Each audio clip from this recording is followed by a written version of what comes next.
कहानी की शुरुआत होती है एक खुले मैदान में, जहां माइकल आसमान के खूबसूरत रंग देख रहा है। अचानक एक गोली चली और एक औरत चीखी, जिसके बाद माइकल झट से उठ गया और समझा कि ये सब सिर्फ एक सपना था। उस रात वो कसिनो में गया जहां वो पिछले 3 महीने से काम कर रहा है। इतने दिनों में उसने पूरा कसिनो अच्छे से याद कर लिया था। हर कैमरा कहाँ पर है, हर एक एम्प्लॉय का रूटीन क्या है, सब कुछ। उसने सबके साथ दोस्ती कर ली थी, उनकी पसंद नापसंद आदतें सब कुछ पता था उसे। अब तो वो बड़े बड़े वीआईपी क्लाइंट्स को भी सर्व करने लगा, जहाँ उसे कई बार बहुत खुफिया बातें सुनने को मिल जाती। अपनी शिफ्ट खत्म होने के बाद माइकल ने अपने चेहरे से मेकअप हटाया। उसने अपना चेहरा बिल्कुल बदल रखा था। कोई बता ही नहीं सकता कि ये सेम आदमी है। असल जिंदगी में वो एक ठग है जो लोगों को बेवकूफ बनाकर उनसे पैसे लूटता है। वो कसिनो में छुपकर इसीलिए काम कर रहा था ताकि अंदर की पूरी जानकारी ले सके। 3 महीने तक यहाँ लगातार काम करने से उसने मशीन और टेबल्स में छोटे छोटे गैजेट्स लगा दिए थे और अब वो ढेर सारा पैसा जीतने के लिए पूरी तरह तैयार था। एक बिल्कुल नई अलग पहचान बनाकर वो कसिनो के अंदर गया और अपने फोन से एक छुपे हुए गैजेट को एक्टिवेट कर दिया, जिससे सभी कार्ड शफलिंग मशीन से अपने आप बाहर उड़ने लगे। फिर वो एक टेबल पर गया जहां उसने अपने मैग्नेटिक डाइस का इस्तेमाल किया। उसने पहले से वहां एक बटन लगाया था जिससे वो डाइस के रिजल्ट को बदल सकता है। फिर वो एक वीआईपी क्लाइंट के कमरे में गया जो कि सो रहा था, क्योंकि माइकल ने उसकी ड्रिंक में नशीली दवाई मिला दी थी।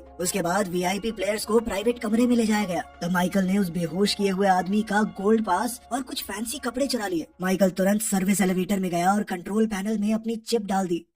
जब एक एम्प्लॉय नए कार्ड्स को ले जा रहा था तो माइकल ने वीआईपी बनकर कहा कि कोई साला मुझे गलत फ्लोर पे छोड़ गया है, तुम सबकी कंप्लेंट करूंगा मैं, ठीक है। जिसके बाद एम्प्लॉय थोड़ा डर गया और उसने कहा कि सर मैं लेकर चलता हूं आपको। लेकिन तभी माइकल ने अपने फोन की मदद से लाइट्स और एलिवेटर को बंद कर दिया। इस बात से एम्प्लॉय और घबरा गया कि वीआईपी अब और परेशान हो जाएगा और अब वो मदद बुलाने लगा कि जल्द से जल्द लिफ्ट को ठीक करो। इस सब के बीच ही माइकल ने बड़ी चालाकी से अपना बॉक्स वहाँ रख दिया और असली कार्ड्स हटा दिए। फिर सब कुछ वापस से ऑन करके वो वीआईपी रूम में गया जहाँ एलेक्स नाम का एक आदमी भी है। माइकल ने स्पेशल चश्मे पहने थे जिससे वो कार्ड्स के नंबर देख सकता है। गेम शुरू हुई तो वो हर बार नहीं जीता ताकि शक न हो और दूसरे लोग और ज्यादा बेट लगाएं। फिर उसने बड़ी चालाकी से अपने कार्ड्स बिल्कुल परफेक्ट बना दिए और सारा पैसा लगा दिया। बाकी सब ने भी उसको देखते हुए सारे पैसे लगा दिए। अब वो एक ही झटके में करोड़ों जीतने वाला था। लेकिन तभी अचानक उसके पत्ते फिर से बदल गए। वो हार गया इतनी प्लानिंग के बाद भी। तीसरा प्लेयर जीत गया और उसने कहा मैं अब और नहीं खेलना चाहता। वो पैसे लेकर चल दिया। माइकल को शक हुआ और वो उस आदमी का पीछा करने लगा। उसने कहा तूने चीटिंग किया ना, चल सूटकेस दे अपना। लेकिन अंदर पैसे नहीं सिर्फ कागज निकले। अभी अचानक से लाइट झिलमिलाई और उस आदमी का चेहरा बदल गया। वो तो असल में वो आदमी था ही नहीं जिसका माइकल पीछा कर रहा था। तभी पीछे से गार्ड्स आ गए और माइकल को पकड़ लिया, जबकि एलेक्स चुपके से वहाँ से भाग गया। माइकल को एक स्टोर रूम में कुर्सी से बांध दिया गया। एक गार्ड ने उसके मुंह पर मुक्का मारा। कसिनो का ओनर विक्टर भी वहाँ आया और पैसे मांगे। माइकल ने कहा कि मैं तुम्हारा वीआईपी क्लाइंट हूँ, मुझे मारोगे। इस बात पे तो उसे और मार पड़ी। तब उसने बताया कि वहाँ पर एक और ठग था, वो पैसे ले गया, उसने मुझे भी पागल बना दिया। विक्टर को उसकी बात पर यकीन नहीं हुआ और उसने 1 हफ्ते का वक्त दिया कि पैसे लेकर आ मेरे पास, वरना तेरा अंजाम बहुत बुरा होगा। इसके बाद माइकल एक छोटे से कसिनो में गया जो रेगिस्तान के बिल्कुल बीच में था। गार्ड्स ने उसे गन पॉइंट पर रोका पर उनका बॉस लियोन वहाँ आया और कहा कि माइकल को आने दो, ये मेरा दोस्त है। दोनों ने साथ में ड्रिंक्स ली। माइकल ने देखा कि लियोन के गले में एक नेकलेस है जिसमें वही निशान है जो एलेक्स के टैटू में था। उसने लियोन से उस निशान के बारे में पूछा। लियोन ने कहा कि पहले मुझे अपनी कहानी बताओ, क्या कांड किया तुमने इस बार। जिसके बाद माइकल ने सब कुछ बताया। तब लियोन ने समझाया कि तू एक साइकिक से भिड़कर आया है। बहुत से लोग ये बात नहीं मानते और कई लोग जानते ही नहीं है कि कई ऐसे लोग हैं जिनके पास सुपर पावर्स हैं। वो लोग हम सब के बीच में ही छुप कर रहते हैं। वो लोग एक दूसरी दुनिया में घुसकर इस दुनिया की चीजों को बदल सकते हैं। लियोन ने उसे एक पुरानी किताब दिखाई जिसमें कुछ महान लोगों की ड्राइंग्स थी। उसने बताया कि ये सब लोग उसी दूसरी दुनिया से जुड़े हुए हैं। ये एक ऐसी जगह है जहाँ सबकी सोच और यादें जुड़ी होती हैं। जो लोग ताकतवर होते हैं वो उस जगह पर जा सकते हैं और वहाँ पर अपनी शक्तियों का अलग तरीके से इस्तेमाल कर सकते हैं। आम लोग भी उस दुनिया में जा तो सकते हैं पर वापस तभी आ पाएंगे जब उनके पास कोई ऐसा इंसान हो जो उन्हें वहाँ से लेकर आ सके। माइकल को ये सब सिर्फ एक मजाक लगा और वो हंसने लगा। लियोन इस बात से गुस्सा हो गया और उसने वो किताब निकाली जिसमें पावर वाले लोगों के नाम लिखे थे। उसने कहा कि जा एलेक्स को ढूंढ और पैसा लेकर आ।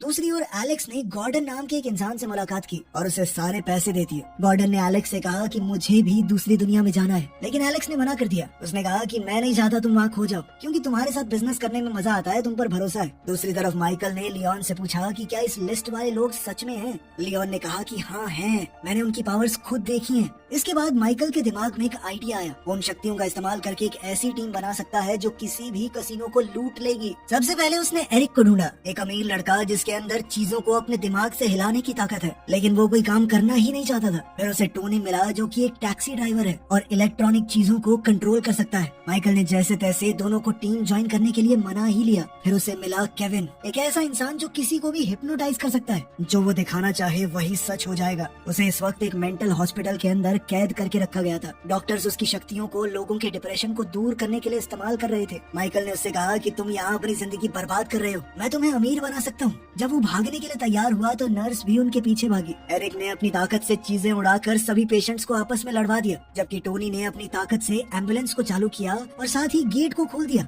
इस तरह वो सब बड़ी चालाकी से वहाँ से भाग गए। अगले दिन उन्होंने प्रैक्टिस की कि कसिनो में अपनी पावर्स कैसे इस्तेमाल करनी है। केविन अपनी ताकत से लोगों को हिप्नोटाइज करेगा और टोनी कैमरास को संभालेगा। उन सब की ताकत उस दूसरी दुनिया से आती थी। उस दूसरी दुनिया में जाकर एरिक अपने हाथों से डाइस को हिलाता था, तब वो असल जिंदगी में खुद ब खुद हिलने लगती थी। केविन बर्फ से बने एक इंसान को अपनी ताकत से कंट्रोल करता था और तब असल दुनिया में बाकी सब भी उसके कंट्रोल में आ जाते, जबकि दूसरी दुनिया में टोनी के आसपास एक बिजली का तूफान आया हुआ था और जिस भी इलेक्ट्रिक डिवाइस को वो हैक करता उसकी चिप उसके सामने आ जाती दूसरी दुनिया में। पहला टेस्ट उन्होंने लियोन के कसिनो में ही किया। शुरुआत में तो सब कुछ एकदम मक्खन चल रहा था, पर धीरे धीरे सिचुएशन बिगड़ गई। केविन बात समझ नहीं पाया और उसने गलती से एक एम्प्लॉय को थोड़ी देर के लिए अंधा कर दिया। वो एम्प्लॉय चौंक गया और जो आदमी हारा था उसने बंदूक निकाल ली। बंदूक देखते ही टोनी घबरा गया और कैमरास को संभालने की जगह उनमें शॉर्ट सर्किट कर दिया। माइकल ने दौड़कर उस क्लाइंट को रोका और सबको शांत किया। उसे समझ आया कि हमें कोई बेहतर तरीका ढूंढना होगा आपस में बात करने का, तभी वो सही तरीके से इस चीज को आगे बढ़ा सकेंगे।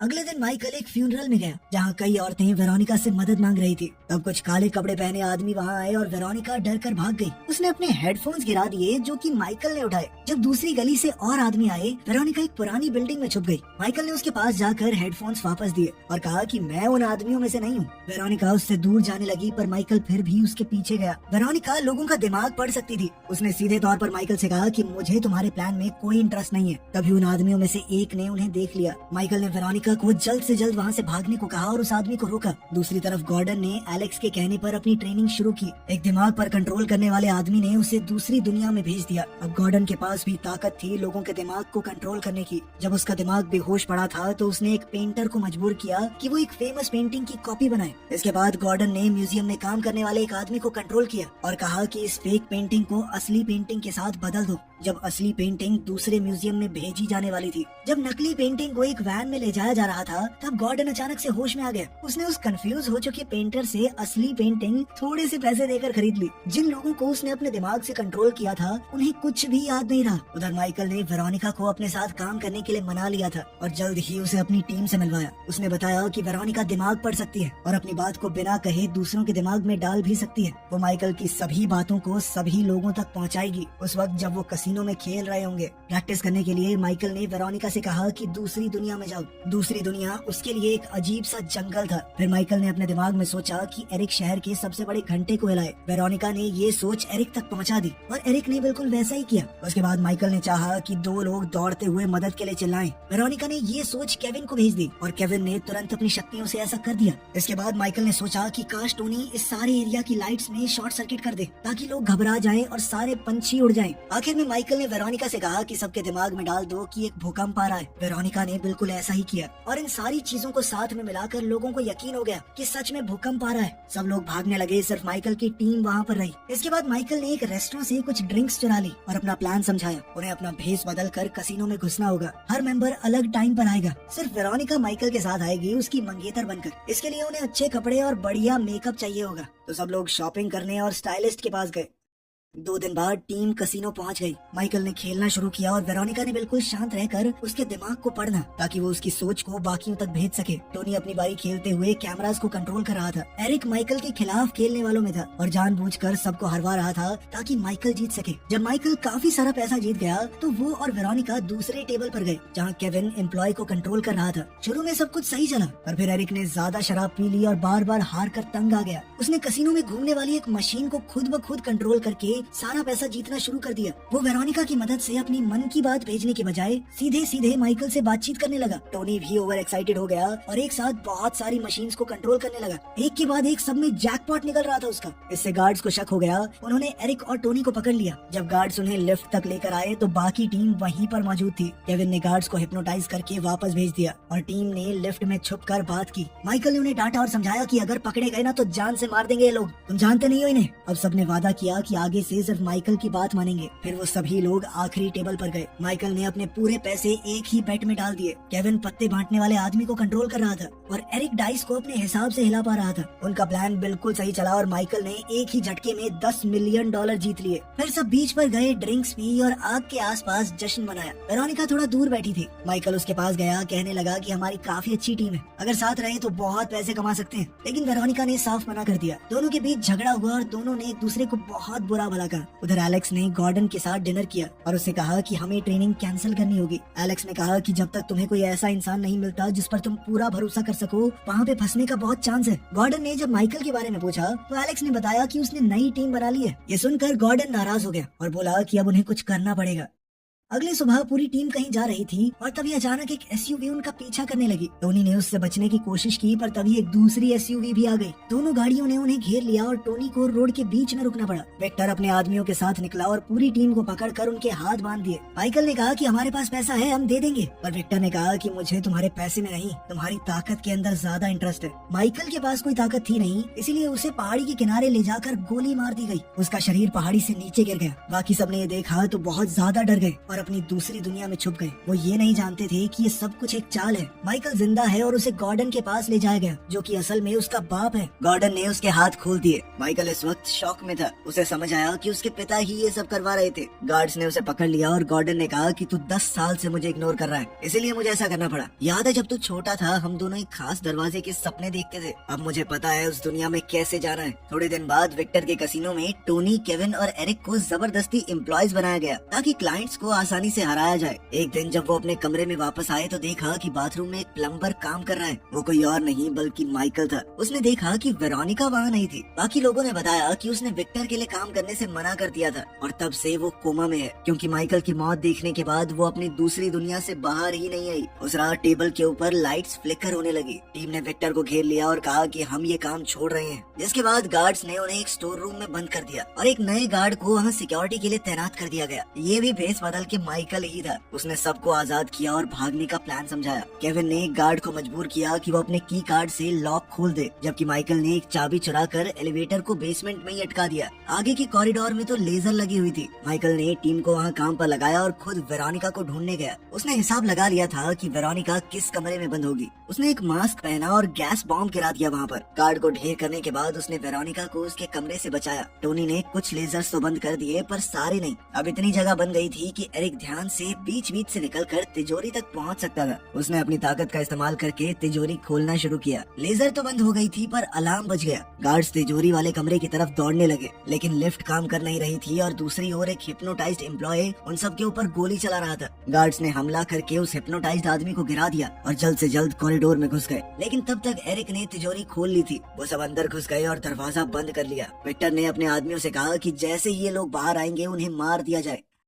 तभी माइकल ने बताया कि प्लान तब तक खत्म नहीं होगा जब तक वेरोनिका नहीं जाग जाती। सबने उसे समझाया कि अगर तुम उस दुनिया में गए इसे बाहर लाने के लिए तो मर भी सकते हो, तुम्हारे पास शक्तियाँ नहीं हैं। लेकिन माइकल ने फिर भी जाने का फैसला किया। केविन ने अपनी शक्ति से उसे हिप्नोटाइज करके दूसरी दुनिया में भेज दिया। माइकल एक सफेद सी जगह पर पहुंच गया जहाँ उसकी जिंदगी की सारी चीजें तैर रही थी। उसे बीते हुए कल की आवाजें आ रही थी। माँ की मौत, पुराने इलीगल काम, जेल का समय, सब कुछ याद आ गया उसे। जल्द ही उसे वेरोनिका की आवाज भी सुनाई दी, जिसमें उसने माइकल को एक खुदगर्ज इंसान का। एक दरवाजा आया और माइकल उसके पार चला गया। वो एक बड़े से मैदान में जा गिरा जहाँ कई दरवाजे हैं और आसमान के रंग बहुत खूबसूरत। ऐसा लग रहा था एक तूफान आने वाला है, तो वो एक दरवाजे के पीछे छुप गया। वो तूफान बहुत तेज था, लगभग उसे मार ही देता, लेकिन माइकल ने अपना हाथ उठाया और तूफान रुक गया। एक इशारे से उसने पूरे तूफान को जमीन पर गिराकर मैदान साफ कर दिया। फिर माइकल जमीन पर बैठा और वेरोनिका की यादों पर ध्यान दिया। अचानक जमीन फटने लगी और वो मैदान शहर में बदल गया। माइकल सीढ़ियाँ चढ़कर ऊपर गया और देखा वेरोनिका आसमान के रंग देख रही है। जब उसने पास जाने की कोशिश की तो देखा कि उसके आसपास एक फोर्स फील्ड है, एक अदृश्य ताकत जिसे वो नहीं तोड़ सकता। उसने जोर जोर से धक्का दिया और चिल्लाया, लेकिन वेरोनिका ने जवाब नहीं दिया। फिर माइकल ने सोचा कि अपने दिमाग से उस तक बातें पहुंचाने की कोशिश करता हूँ। इससे बिल्डिंग्स नीचे गिरने लगी और वो एक खाली जमीन पर बारिश के नीचे आ गया। वो फोर्स फील्ड अभी भी वेरोनिका के आसपास उसकी सुरक्षा कर रही थी, लेकिन अब वो माइकल की आवाज सुन सकती है। उसने कहा कि वो असली दुनिया में वापस नहीं जाना चाहती, क्योंकि वहाँ उसे किसी से मतलब नहीं है, कोई उसका इंतजार नहीं कर रहा। माइकल ने समझाया कि मैं जिंदा हूँ, लेकिन वेरोनिका ने उसकी बात पर विश्वास नहीं किया। तब माइकल ने उनकी पहली बार मिलने की याद भेजी। दोनों भागे और जब माइकल छत पर आया तो उसने वेरोनिका से कहा कि तुम्हारे पास कोई और हो ना हो, मैं जरूर हूँ। वेरोनिका ने माइकल का हाथ पकड़ा और दोनों एक मैदान में वापस आ गए जहाँ हर तरफ दरवाजे थे। उन दोनों ने एक दूसरे को चूम लिया और फिर वेरोनिका एक दरवाजे से चली गई, जिससे वो असल जिंदगी में जाग गई। माइकल के लिए ये पहली बार था, इसीलिए उसे खुद अपना रास्ता निकालना होगा। फ्लैशबैक दिखाया गया जिसमें हमें पता चला कि गॉर्डन ने माइकल को इस दूसरी दुनिया के बारे में सब कुछ सिखाया था और वो चाहता था कि माइकल उसका पार्टनर बने, ताकि दोनों बाप बेटा मिलकर इन दरवाजों का इस्तेमाल करके दुनिया को लूट खाएं। गॉर्डन ने उसे कंपास दिया और मदद भेजने का वादा भी। अभी वर्तमान में माइकल ने देखा कि एलेक्स एक दरवाजे से आ रहा है और वो उसके पीछे चल दिया। एरिया धीरे धीरे कसिनो में बदलने लगा। माइकल ने एलेक्स के पीछे जाके वहाँ उन दोनों की मौत का सीन देखा। एलेक्स ने माइकल को समझाया कि किसी के दिमाग में कैसे घुसते हैं। अब माइकल ने आगे का प्लान बना लिया था। वो अचानक से तिजोरी में जाग उठा और कहने लगा कि वो पैसे लेकर निकल रहे हैं। टोनी ने लॉक को डीएक्टिवेट किया और दरवाजा खुल गया, लेकिन कॉरिडोर में कोई भी नहीं था, बिल्कुल खाली। तब पता चला कि जब माइकल दूसरी दुनिया में था तो उसने विक्टर के दिमाग में घुसकर उसे ऐसा भरोसा दिला दिया कि टीम तो पैसे लेकर पहले ही भाग चुकी है। इसके बाद विक्टर ने अपने गार्ड्स को कहा कि जल्दी से बाहर जाकर उन्हें ढूंढो, और यही वजह थी खाली कॉरिडोर की। इसके बाद तो टीम बड़ी आसानी से पूरे पैसे लेकर वहाँ से निकल कर